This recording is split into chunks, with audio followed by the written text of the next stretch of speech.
এই দোকানে বসে চা পান করি, এখানকার মানুষের সাথে আমার উঠা বসা।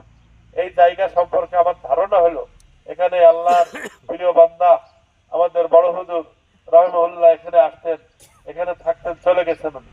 ওনার বড় সাহেব দাদা এখন দায়িত্ব পালন করছেন, তিনিও এখানে আসেন, থাকেন।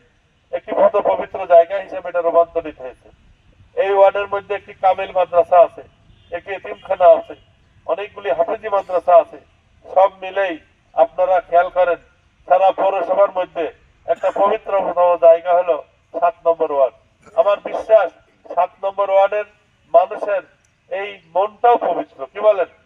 এজন্য আমরা এখানে শ্রেণী পেশা বিভিন্ন ধরনের মানুষ বসবাস করি, বিভিন্ন ধর্মের, বিভিন্ন ভাবে, কেউ গরিব মানুষ, ধনী মানুষ, সবাই বসবাস করি এখানে। আমাদের একটি অংশে আমাদের বোনেরা, তারা নিজেরা অনেক দুর্বল অবস্থায় সংসার পরিচালনা করে, কিন্তু আমরা বিভিন্ন সময় দেখেছি রাজনৈতিক প্রতিহিংসার কারণে, রাজনৈতিক স্বার্থ সিদ্ধির কারণে, রাজনৈতিক ভাবে এখানে বিভিন্ন সময় গোলযোগ এবং দখল বাণিজ্য হয়েছে। যে গোলযোগ এবং দখল বাণিজ্যের কারণে এখানে গোলমাল হয়েছে, যে গোলমালে হতাহত হয়েছে, মানুষের প্রাণও চলে গেছে, এমন হয়েছে কিনা বলেন?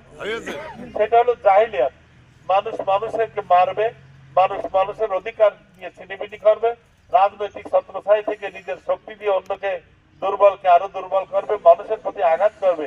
এটা কি ভালো কাজ না খারাপ কাজ বলেন? আমি যদি এখন বলি যে আপনাদের এই ওয়ার্ডে আর রাজনৈতিক হানাহানি থাকবে না, আমি এমপি, আমার দলের কোন লোক আপনার সাথে